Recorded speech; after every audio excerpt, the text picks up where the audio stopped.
बालेन शाह लगायतका स्वतन्त्र उम्मेदवारहरूको सन्दर्भमा हामीले अध्ययन गरेका छौँ, अनुसन्धान गरेको छौँ। उहाँको एक एक भिजन चाहिँ समाजमा कति प्र्याक्टिकल छ, यो बजेटले 5 वर्षभित्रमा उहाँले ल्याउनु भएको एजेन्डाहरू व्यावहारिक रूपमा कार्यान्वयन गर्न सकिन्छ या सकिँदैन भन्ने कुरा विश्लेषण गरेर मात्र उहाँलाई निर्वाचित गराएका छौँ। अहिलेको परिणामबाट राजनीतिक दलहरू असफल भए, फेलियर भए, तिनीहरूको काम छैन भन्ने बुझ्ने हो अथवा यो परिणामले दललाई सच्याउनको लागि अवसर दियो भनेर बुझ्ने? तपाईले चाहिँ कसरी बुझ्नुभयो? यदि राम्रो एजेन्डा बालेन शाहले, हर्क साम्पाङले, गोपाल हमाल लगायतका स्वतन्त्र उम्मेदवारहरूले राम्रो एजेन्डा प्रस्तुत गरिरहँदाखेरि दलीय स्वार्थ नमिलेकै खण्डमा चाहिँ हजुरको यसलाई चाहिँ एउटा नराम्रो गर्ने या भनौँ न यसलाई पास नगर्ने प्रयत्न गर्छन् भने यसको मूल्याङ्कन नेपाली जनताले गर्नेछन् र यसको चाहिँ कडाभन्दा कडा कारबाही चाहिँ जनताबाट आउनेछ। हाम्रो सबैभन्दा ठुलो अपराध के हो भने हामीले उम्मेदवारलाई होइन आजसम्म दललाई भोट हाल्यौँ, त्यो कारणले गर्दा देशले जहिले हार्यो तर पार्टीले कहिले पनि हारेन। तर त्यो अब अपराधको चाहिँ हामीले चाहिँ आत्मआलोचना गरेर, आत्मसमीक्षा गरेर नेपाली जनताहरूले अहिले उम्मेदवार हेरेर भोट दिइरहेको छन्, राम्रो उम्मेदवारले जिताउन खोजिरहेका छन्। त्यसै कारणले गर्दा अब कुनै राजनीतिक दल हारे पनि देशले कहिले पनि हार्ने छैन, हाम्रो मुलुकले कहिले पनि हार्ने छैन। जनतामा यति हजुरको एउटा नराम्रो भावना पुगिसकेको छ अहिलेका नेतृत्वहरूप्रति भने अहिले कोही एउटा स्वतन्त्र व्यक्ति, युवा व्यक्ति एउटा राम्रो भिजन लिएर राम्रो योग्यताका साथ आउँछ भने उहाँलाई चाहिँ जनताले साथ दिनुहुन्छ। अब जनताहरू पार्टीको पछाडि लागेर या पार्टीले चाहिँ हाम्रो उम्मेदवारलाई जिताऊ भन्दैमा अब जिताउने तपाईको तरिकाले अब अगाडि बढ्दैन नेपाली जनताहरू। हामी भनेका नेतृत्वहरूको या राजनीतिक पार्टीहरूको लागि भोट ब्याङ्क होइनौँ, हामी भनेका चेतनशील, राजनैतिक रूपमा सचेत, शिक्षित युवाहरू, शिक्षित नागरिकहरू हौँ। म त काठमाडौँकै स्थानीय बासिन्दा पनि हो, यही काठमाडौँकै मतदाता पनि हो। त्यही भएर अभियानमा नै एउटा नेतृत्व नै लिएर वडाबाट मैले बालेन शाहज्यूको अभियानमा अग्रसर भएर अगाडि बढेँ। तपाईँ चाहिँ किन उम्मेदवार बन्ने इच्छा राख्नु भएन यसपटक निर्वाचनमा? अझै पनि म तयार छुइनँ। देशको नेतृत्व गर्नु भनेको चान्चुने कुरा होइन। बालेनजी अब मेयर हुनको लागि केही दिन बाँकी छ, केही दिनपछि त उहाँले विजय हासिल गर्नुहुन्छ, पदभार ग्रहण गर्नुहुन्छ, काम गर्न सुरु गर्नुहुन्छ। किनकि यही भ्रष्ट सिस्टमबाट बनेको अहिलेको महानगरपालिकाभित्र उहाँले गएर काम गर्नलाई गाह्रो छ। तपाईँहरूका सुझाव के छन् ल भन्नुहोस्।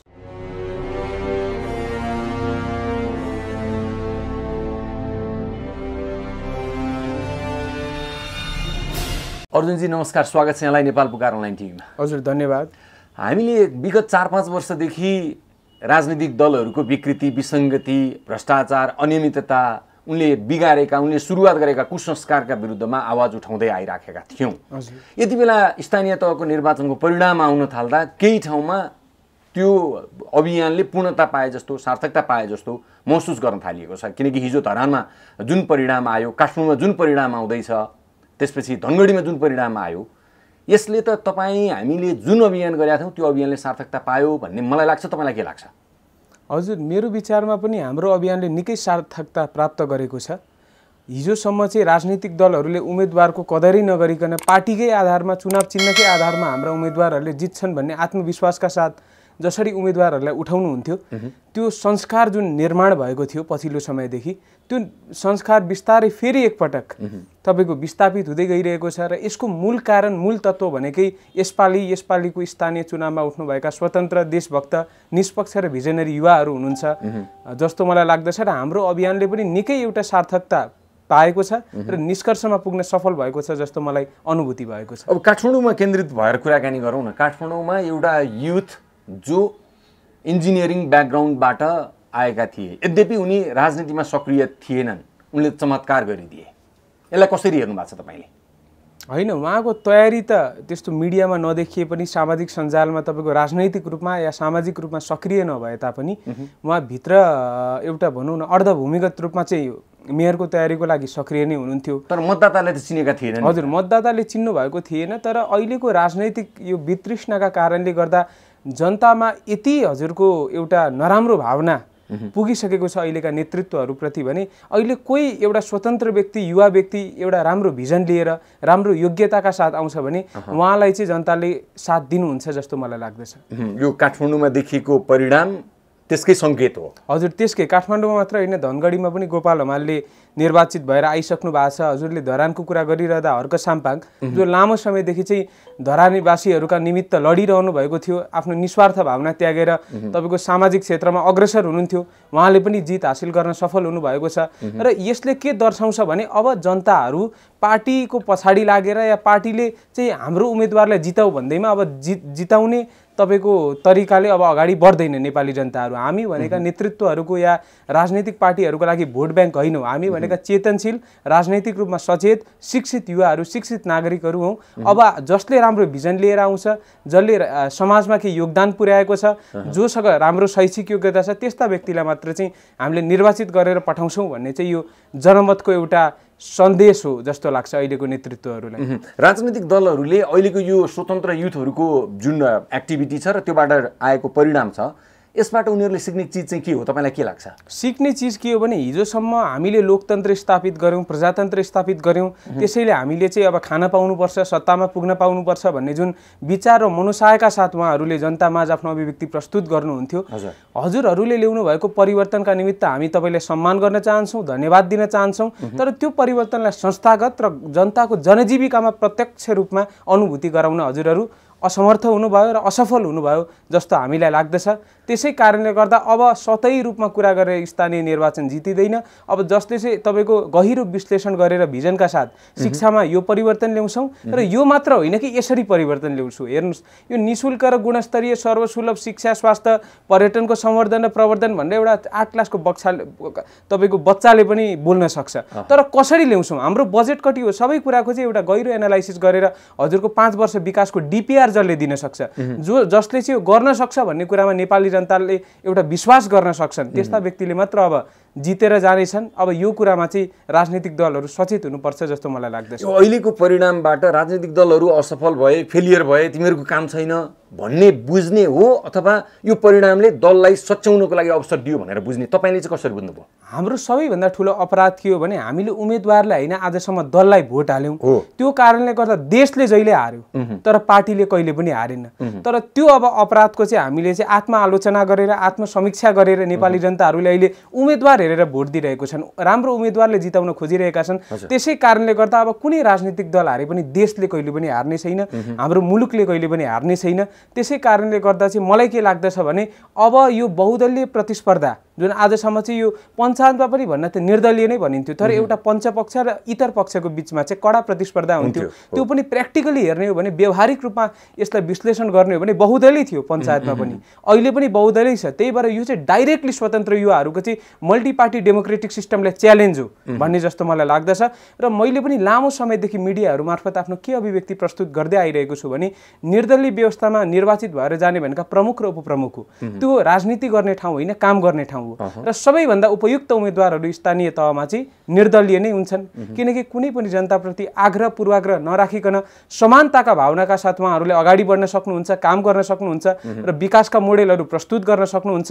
आफ्ना 5 वर्षे भिजन जुन चाहिँ प्रतिज्ञा पत्र या घोषणा पत्रमा हाम्रा उम्मेदवारहरूले समावेश गर्नुहुन्छ, त्यसलाई व्यावहारिक रूपमा चाहिँ आफ्नो स्थानीय तहमा चाहिँ कार्यान्वयन गर्न सक्नुहुन्छ जस्तो मलाई लाग्छ। यो त सैद्धान्तिक कुरा भयो, तर व्यावहारिक रूपमा हेर्ने हो भने भोलि स्वतन्त्र उम्मेदवारले जितेर गइसके पछाडि उसलाई त्यहाँ काम गर्नको लागि निकै ठुला कठिनाइहरू छन्, निकै ठुला च्यालेन्जहरू छन्, किनकि सर्वदलीय संयन्त्र हुन्छ। त्यो संयन्त्रले जबसम्म अनुमोदन गर्दैन तबसम्म कुनै पनि निर्णय कार्यान्वयनमा जान सक्दैन। त्यसकारण स्वतन्त्र उम्मेदवारलाई जिताउनु भनेको 5 वर्ष खेर फाल्नु हो। राजनीतिक दलका नेताहरूले यसरी विश्लेषण गर्न थालेका छन्। हजुरले भन्नुभएको एक हिसाबले जायज कुरा पनि हो, तर म हजुरलाई के एउटा याद दिलाउन चाहन्छु भने आजभन्दा केही वर्ष अगाडि सरिता घिरी नेपालबाट बिहार भाग्नुपर्ने अवस्था किन आइपुग्यो त? त्यो अवस्थाको सृजना कसरी भयो?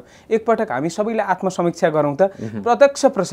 प्रत्यक्ष प्रसारण भएकै कारणले नेपाली जनताहरूले हाम्रा प्रतिनिधिहरूले के बोल्न पाउँछन् भनेर सुन्न पाएका छौँ, त्यसलाई विश्लेषण गर्न पाएका छौँ, के सही के गलत भनेर छुट्याउन पाएका छौँ। यदि नगर परिषदका बैठकहरू पनि प्रत्यक्ष रूपमा प्रसारण हुन्छ भने वडा प्रतिनिधिहरूले या नगर परिषदका सदस्यहरूले देशभन्दा माथि, आफ्नो मुलुकभन्दा माथि राजनीतिक दललाई राख्नुहुन्छ भने त्यसको मूल्याङ्कन नेपाली जनताले गर्नेछन् जस्तो मलाई लाग्दछ। र परिवर्तन भन्ने कुरो एकैचोटि आमूल परिवर्तन कुनै पनि मुलुकमा आएको छैन, स्टेप बाई स्टेप चाहिँ हजुरको चेन्ज भएर आएको छ, सोसाइटीमा सम्पूर्ण रिफर्म भएको छ। त्यसै कारणले गर्दा पनि अब चाहिँ यो प्रत्यक्ष प्रसारणको मार्फत चाहिँ नेपाली जनताहरूले यदि राम्रो एजेन्डा बालेन शाहले, हर्क साम्पाङले, गोपाल हमाल लगायतका स्वतन्त्र उम्मेदवारहरूले राम्रो एजेन्डा प्रस्तुत गरिरहँदाखेरि दलीय स्वार्थ नमिलेकै खण्डमा चाहिँ हजुरको यसलाई चाहिँ एउटा नराम्रो गर्ने या भनौँ न यसलाई पास नगर्ने प्रयत्न गर्छन् भने यसको मूल्याङ्कन नेपाली जनताले गर्नेछन् र यसको चाहिँ कडाभन्दा कडा कारबाही चाहिँ जनताबाटै आउनेछ जस्तो मलाई लाग्छ। भनेपछि चुनौती छ, त्यो चुनौतीलाई सजिलै सामना गर्न सक्छ भन्ने तपाईँको बुझाइ है। एकदमै।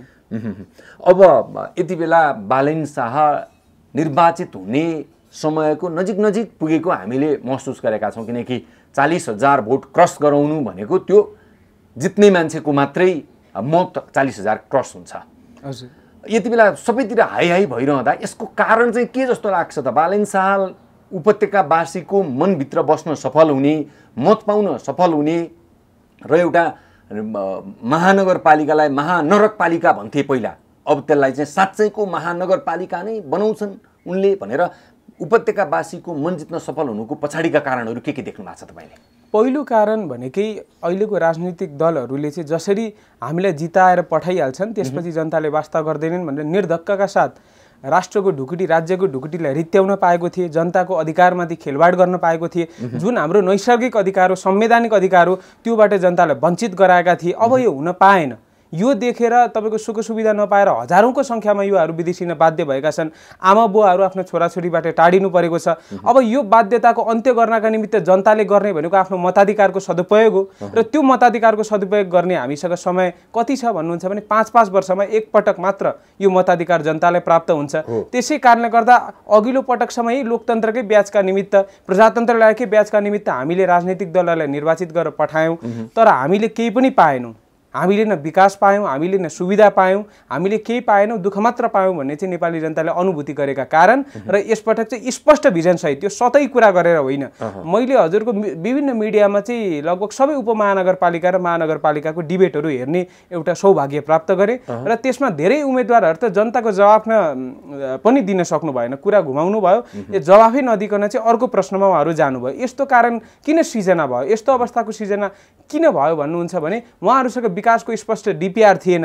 म सत्तामा पुगेपछि गर्छु भन्न सजिलो छ, तर अब जनताले यसरी झुक्काएर हुँदैन। अमेरिकामा हेर्नुहोस्, अस्ट्रेलियामा, जापानमा, युनाइटेड किङडममा, क्यानाडा, युरोपका कुनै पनि मुलुकमा हेर्नुहोस्, त्यहाँ यो राजनीतिक दलले यो गर्यो त्यो गर्यो होइन कि यसको नीतिले देशको अर्थतन्त्रमा यति सुधार लिएर आउँछ, यसका प्रोस अनि कन्सहरू यति छन् र उसको नीतिले चाहिँ अर्थतन्त्रमा यति वृद्धि गर्छ, यति सुधार ल्याउँछ भनेर त्यसलाई जनताले तुलना गरेर जसको नीति बढी व्यवहारिक छ, जसको नीतिले देशको अर्थतन्त्रलाई थप सुदृढ गर्न सक्छ, त्यो नीतिलाई तुलना गरेर र उसको योगदानलाई तुलना गरेर जनतालाई तपाईँको उम्मेदवारहरूलाई निर्वाचित गर्ने गर्छन्। तर यहाँ चाहिँ सतै रूपमै कुरा गर्दैकै भरमा म पानी लिएर आउँछु, रेल लिएर आउँछु, जुन चाहिँ 5 वर्ष या 10 वर्षमा गर्न असम्भव छ सबै कुरालाई मूल्याङ्कन गर्ने भने त्यो सतै कुरा गरेकै भरमा जनताले निर्वाचित गराउने गर्थे। तर अब जनता चेतनशील भइसकेको छ। विज्ञान र प्रविधिको युगमा 90% नागरिकहरूको हातमा हजुरको मोबाइल पुगेको छ, ल्यापटप पुगेको छ। तपाईहरु जस्ता विभिन्न मिडियाहरूले यो जनचेतना सृजना गरिराख्नु भएका छ। हाम्रो सामाजिक अभियन्ताहरूले पनि यो विषयमा अगाडि बढिरहनु भएको छ। यसले गर्दा चाहिँ नेपाली जनता धेरै चेतनशील भइसकेका छन्। त्यसै कारणले गर्दा पनि स्वतन्त्र उम्मेदवारप्रति र विशेष गरी बालेन शाहप्रति चाहिँ जनताको थप एउटा विश्वास सृजना भएको छ जस्तो मलाई लाग्छ। युवा एकाएक चर्चित हुनु, एकाएक राजनीतिमा प्रवेश गर्नु र अनपेक्षित परिणाम ल्याउनु, त्यसको पछाडि कुनै न कुनै शक्ति केन्द्रको हात छ भनेर भनिन्छ। किनकि राजनीतिमा जे कुरा देखिन्छ, जे कुरा व्यक्त गरिन्छ त्यो सत्य हुँदैन, जे देखिँदैन, जे व्यक्त गरिँदैन त्यो चाहिँ पर्दा पछाडि खेल चलिराखेको हुन्छ भनेर भनिन्छ। बालेन शाह पनि कहीँ कतैबाट चाहिँ डिजाइन गरेर ल्याइएको पात्र हो, त्यही भएर मात्रै उनले सफलता हासिल गरे भन्ने आरोप छ। होइन, यस्तो छ। आरोप लाउने कुरा त बालेन शाह चर्चित भएपछि बालेन शाह पूर्व राजा ज्ञानेन्द्र शाहका मान्छे हुन्, बालेन शाह माओवादीका मान्छे हुन्, एमालेका मान्छे हुन् भनेर तपाईको जताततै हामीले विभिन्न समाचारहरू प्राप्त गरिरहेका छौँ। मान्छे चर्चित भएपछि मान्छेको आलोचना हुनु भनेको स्वाभाविक कुरा हो। मान्छेको आलोचना तब हुन्छ जब ऊ चर्चित हुन्छ, जब ऊ समाजमा प्रख्यात हुन्छ। टपक्क टिपेर ल्यायो, लगानी गरिदियो भन्नेसम्मको होइन। यसको लागि चाहिँ जसले पनि यो आरोप लगाएको छ उहाँले प्रमाणित गरेर देखाइदिनुस्, तब मात्रै जनताले विश्वास गर्छन्। राजनैतिक दलहरूको प्रसङ्ग जोडिरहनु पर्दा त्यो कुरामा चाहिँ अवश्य पनि राजनीतिक दलहरूलाई चाहिँ चलाउन विदेशी शक्तिहरूको या ठुला शक्तिहरूको ठुलो भूमिका निर्वाह गर्नुभएको छ। तर बालेन शाह लगायतका स्वतन्त्र उम्मेदवारहरूको सन्दर्भमा हामीले अध्ययन गरेका छौँ, अनुसन्धान गरेको छौँ। उहाँको एक एक भिजन चाहिँ समाजमा कति प्र्याक्टिकल छ, यो बजेटले 5 वर्षभित्रमा उहाँले ल्याउनु भएको एजेन्डाहरू व्यावहारिक रूपमा कार्यान्वयन गर्न सकिन्छ या सकिँदैन भन्ने कुरा विश्लेषण गरेर मात्र उहाँलाई निर्वाचित गराएका छौँ। त्यसै कारणले गर्दा चाहिँ स्वतन्त्र उम्मेदवारहरूको हकमा यो लागू हुँदैन जस्तो। तपाईँ आफै पनि बालेन शाहलाई जिताउनको लागि रात दिन खट्नु भयो। हजुर, कतिको दुःख गर्नु पर्यो, किनकि नयाँ मानिसलाई ल्याएर स्थापित गराएर जिताउनको लागि त सजिलो छैन। यहाँ त राजनीतिक दलको दबदबा भएको ठाउँ हो यो। हजुर, म त काठमाडौँकै स्थानीय बासिन्दा पनि हो, यही काठमाडौँकै मतदाता पनि हो। त्यही भएर अभियानमा नै एउटा नेतृत्व नै लिएर वडाबाट मैले बालेन शाहज्यूको अभियानमा अग्रसर भएर अगाडि बढेँ र धेरै दुःख कष्ट को सामना हामीले गर्नु पर्यो। रात दिन हामी हिँड्यौँ, गाडीमा हिँड्यौँ, घर दैलो कार्यक्रमहरू गऱ्यौँ र जनतालाई बुझाउनु पनि निकै कठिन भएको थियो। तर 99.99% सकारात्मक धारणा नै हामीले मान्छेहरूबाट प्राप्त गरौँ। खुसीको कुरा चाहिँ के हो भन्नुहुन्छ भने हामीले बुझाउन सफल भइसकेपछि चाहिँ राजनैतिक दलका प्रतिनिधिहरूले पनि हामी वडामा त आफ्ना राजनैतिक दलका मान्छेहरू नै निर्वाचित गर्छौँ, तर महानगरपालिकामा चाहिँ यसपटक लौरोलाई नै मौका दिइन्छ भन्ने यस्तो अभिव्यक्ति सुनेपछि चाहिँ हामीले त्यतिखेर नै बालेन शाहको जित चाहिँ अब सुनिश्चित छ भन्ने कुरा हामीले सोचिसकेका थियौँ। बालेनजी त हाम्रो सोसल मिडियामा पनि त्यति धेरै एक्टिभ हुनुहुन्थ्यो, कनेक्टेड हुनुहुन्थ्यो। तपाईँहरू धेरै लामो समयदेखि एक्टिभ हुनुहुन्थ्यो, विभिन्न अभियानमा आबद्ध हुनुभयो, राष्ट्रियतासँग सम्बन्धित विषयमा राष्ट्रवादका एजेन्डालाई लिएर सडक सङ्घर्षमा समेत उत्रिनु भयो। तपाईँ चाहिँ किन उम्मेदवार बन्ने इच्छा राख्नु भएन यसपटक निर्वाचनमा? होइन, हेर्नुहोस्, देशभक्ति भन्ने कुरो हरेक नेपाली नागरिकको मन मस्तिष्क हृदयमा हुन्छ, तर आफ्नो एउटा योग्यता, आफ्नो एउटा भिजन स्पष्ट त्यो सबै तयार गरेर अगाडि आउनुपर्छ जस्तो लाग्छ। तपाईँ तयारी गर्दै हुनुहुन्छ? हजुर, आजभन्दा 5 वर्ष अगाडिको कुरा म तपाईँलाई सम्झना गराउन चाहन्छु। बालेन शाहले फेसबुकमा के लेख्नु भएको थियो त, मैले कसैलाई पनि भोट हालिनँ, म आफूलाई रेडी गर्दैछु, मलाई यो देश कसरी बनाउने भन्ने स्पष्ट भिजन मसँग छ, मैले मास्टर्स गर्दैछु, ब्याचलर मैले भ्याएँ भनेर भन्नुभयो। 5 वर्ष अगाडि पनि त उठ्न सक्नुहुन्थ्यो। म अझै तयार छैन है भन्ने कुराको चाहिँ विश्लेषण या समीक्षा उहाँले गर्नुभयो। त्यसै गरी नै यो देशभक्ति भावनाले मात्र देशलाई बनाउने हुने स्पष्ट भिजन हुनुपर्छ। जस्तै मैले अन्तर्राष्ट्रिय राजनीति र कूटनीतिको विद्यार्थी हुँ, अबको केही समयमा मेरो अध्ययन पनि पुरा हुन्छ, म एउटा स्पष्ट रोडम्याप सहित पनि आउँछु। त्यसै कारणले गर्दा अझै पनि म तयार छुइनँ। देशको नेतृत्व गर्नु भनेको चान्चुने कुरा होइन। आउने त हेर्नुहोस्, बाल्यकालदेखिको एउटा कटिबद्ध र प्रतिबद्धताका साथमा अगाडि बढिरहेको छु, समाजमा आमूल परिवर्तन ल्याउने एउटा मनोसायका साथमा अगाडि बढिरहेको छु। तर म आफूलाई तयार गर्दैछु, शैक्षिक रूपमा, आर्थिक रूपमा आत्मनिर्भर बनाउँदैछु। जबसम्म एक राजनीतिक प्रतिनिधि आर्थिक रूपमा आत्मनिर्भर हुँदैन, एउटा क्षेत्रमा उसले विज्ञता प्राप्त गरेको हुँदैन, मेरो विचारमा ऊ देश सम्हाल्ने, देशको नेतृत्व गर्ने उसलाई अधिकार छैन। त्यसै कारणले गर्दा जब म सक्षम हुन्छु, जब मैले एउटा जुन स्पष्ट भिजन बनाएको छु, एउटा मेरो रोडम्याप बनाएको छु, त्यो रोडम्याप पुरा भएपछि म अवश्य पनि उम्मेदवारी दिनेछु भन्ने प्रतिबद्धता दिन चाहन्छु। भनेपछि त्यो तयारी गर्दै हुनुहुन्छ? हजुर, एकदम परिपक्व भएर मात्रै राजनीतिमा प्रवेश गर्ने तपाईको योजना छ। यसको लागि हामी शुभकामना दिन चाहन्छौँ र बालेनजीकै विषयमा केन्द्रित हुन चाहन्छौँ। बालेनजीका अगाडि 1000 पहाडहरू छन्, फलामको चिउरा चपाए समान उहाँले काम गर्नुपर्ने छ, कठिनाई छ। तपाईँहरू जस्ता युवाहरू टोल टोलबाट समर्थन गरेर लाग्नु भएको छ। सुझावहरू के छन् तपाईँहरूका? बालेनजी अब मेयर हुनको लागि केही दिन बाँकी छ, केही दिनपछि त उहाँले विजय हासिल गर्नुहुन्छ, पदभार ग्रहण गर्नुहुन्छ, काम गर्न सुरु गर्नुहुन्छ।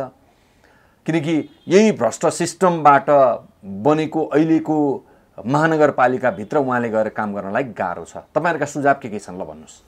हाम्रा सुझाव के छन् भने पहिलो कुरा त उहाँको जुन प्रतिज्ञा पत्र रहेको छ त्यसमा उहाँले सबै कुरा चाहिँ 5 वर्षभित्र गर्न सकिने कुराहरू, प्र्याक्टिकल कुराहरूलाई नै समावेश गर्नुभएको छ। त्यो कुराको लागि चाहिँ हामी सर्वप्रथम उहाँलाई बधाई पनि दिन चाहन्छौँ। र अर्को कुरा मैले सुझाव दिनुभन्दा अगाडि चाहिँ सबैभन्दा मलाई राम्रो उहाँको लागेको कुरा के रहेको छ भने आजसम्म हरेकले राजनीतिक दल या राजनीतिक प्रतिनिधिहरूको चाहिँ आलोचना नगरेसम्म या कसैले पनि हजुरको आफ्नो राजनीति टिकाउन सकेका थिएनन्। तर उहाँले आफ्नो यो निर्वाचन अवधिसम्म नै कुनै पनि राजनीतिक दल या प्रतिनिधिहरूको आलोचना गर्नु भएन, कसैले नकारात्मक टिप्पणीहरू गर्नु भएन। उहाँको धेरै नकारात्मक टिप्पणीहरू गरे, धेरै आलोचना गरे केशव विस्थापितले, सृजना सिंहका हजुरका जति पनि कार्यकर्ताहरू रहेका छन् उहाँहरूले। तर उहाँले कसैको पनि हजुरको आलोचना नगरिकन आफ्नो भिजनप्रति मात्र प्रतिबद्ध रहेर आफ्नो भिजनलाई, आफ्नो एजेन्डालाई विश्वास गरेर अगाडि बढ्नुभयो। त्यसको लागि पनि म शुभकामना दिन चाहन्छु। र अब स्वतन्त्र भएर गइसकेपछि धेरै चुनौतीहरूको सामना गर्नुपर्छ, त्यो दलीय संयन्त्रको सामना गर्नुपर्छ जुन चाहिँ निकै कठिन हुनेछ। र भोलिको दिनमा महानगरपालिकामा तपाईँलाई काम गर्न दिएन भने तपाईँले एक आवाज दिनु होला। म लगायत हजारौँ युवाहरू त्यतिखेरै महानगरपालिकामा चाहिँ हामी आएर चाहिँ त्यहाँ प्रतिनिधिहरूलाई दबाब सिर्जना गर्नेछौँ भन्ने कुरा पनि म उहाँलाई अनुरोध गर्न चाहन्छु। र मुख्य रूपमा चाहिँ उहाँले जुन प्रतिज्ञा पत्र भनौँ, घोषणा पत्र भनौँ सार्वजनिक गर्नुभयो, त्यो चाहिँ निकै महत्त्वकांक्षी भयो, युवालाई आकर्षित गर्ने चाहिँ भयो, कार्यान्वयन गर्न चाहिँ कठिन छ। जस्तै कि उहाँले अस्पतालहरूको सुधारको कुरा गर्नुभएको छ, एउटा कार्डको भरमा बिरामीको उपचार गराउँछु भनेर भन्नुभएको छ। हरेक अस्पतालमा एउटाबाट अर्को अस्पताल जाँदा पनि त्यही कार्डले काम गर्छ, त्यहाँबाट जहाँ जानु पनि त्यही कार्डले काम गर्छ, एउटा कुरा। अर्को, ट्राफिक जामको समस्या यस्तो विधि छ, त्यसलाई म परिवर्तन गरिदिन्छु, जामै नहुने राजधानी बनाइदिन्छु।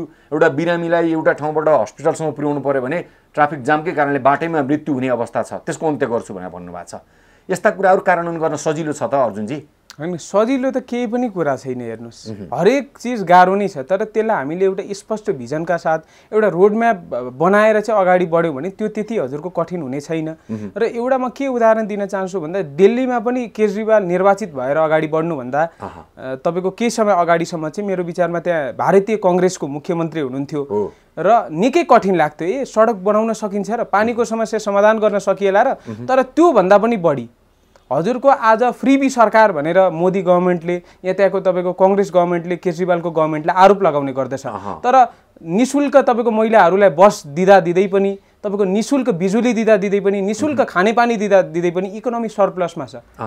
त्यहाँ त ऋण लाग्ला भन्ने त अर्थविदहरूले अनुमान गर्न सक्छन्। नागरिकले त यत्रो तपाईँको निशुल्क जनता, करोडौँ जनतालाई बाँड्दै हिँडिरहेको छ, अर्थतन्त्र त ऋणै लिएर पक्कै पनि दिएको होला भन्ने मान्छेले अनुमान लगाउलान्। तर यति गर्दा गर्दै पनि इकोनोमी दिल्लीको सरप्लसमा छ। किन छ त सरप्लसमा?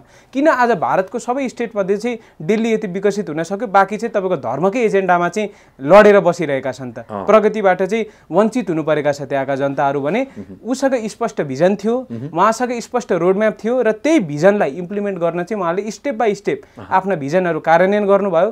त्यसरी नै बालेन शाह पनि स्पष्ट रोडम्याप सहित, स्पष्ट मार्गचित्र सहितमा अगाडि बढ्नु भएको छ।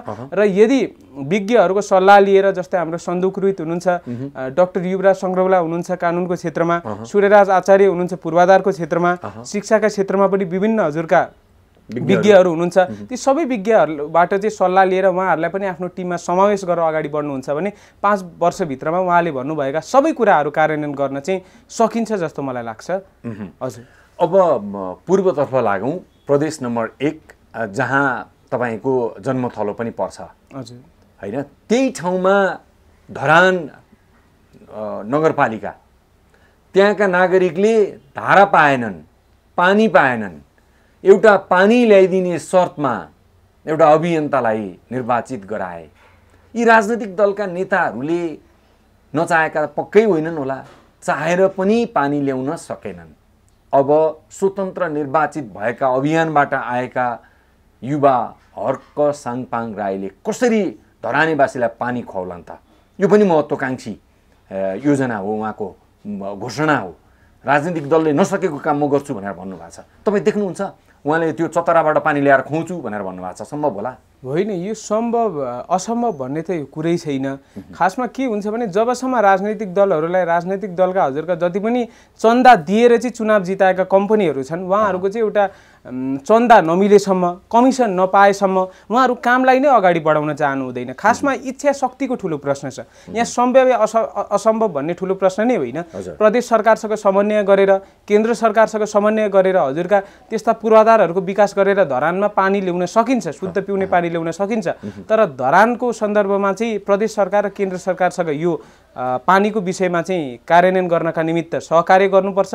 त्यसमा हर्क साङपाङज्यूले ठुलो चुनौतीको सामना गर्नुपर्छ, किनकि लामो समयदेखि हामी त यही अभियानमा हिँडिरहेका मान्छे हौँ। कति हजुरको चुनौतीहरूको सामना गर्नुपर्ने हुन्छ, कमिसन नमिलेसम्म उहाँहरू त्यो हाम्रो जुन एउटा भिजन रहेको छ त्यसलाई कार्यान्वयन नै गर्नुहुन्न भन्ने कुरा हामीले अनुभूति गरेका छौँ। भ्रष्टाचारको कारणले गर्दा विकास निर्माण र जनताका अत्यावश्यकीय जुन मागहरू छन् त्यो पुरा हुन नसकेको यहाँहरूको निष्कर्ष। हजुर एकदमै अवरोध गर्ने विकास हुनबाट अवरोध गर्ने मूल तत्त्व भनेको भ्रष्टाचार हो र जबसम्म चाहिँ हजुरका आर्थिक रूपमा आत्मनिर्भर नभएका राजनीतिलाई नै आफ्नो व्यवसाय बनाएका प्रतिनिधिहरू सत्तामा रहिरहन्छन् तबसम्म भ्रष्टाचार निर्मूल हुन सक्दैन। त्यसका निमित्त आर्थिक रूपमा आत्मनिर्भर, शैक्षिक रूपमा योग्य, समाजमा योगदान पुर्याएका उम्मेदवारहरू निर्वाचित भएर जानु आवश्यक छ र मैले अघि पनि यो प्रसङ्ग जोडिसकेका छु। प्रजातन्त्र लोकतन्त्र ल्याउनु भएकोमा हजुरहरूलाई बधाई छ, शुभकामना छ र हामी मनैदेखि धन्यवाद दिन चाहन्छौँ।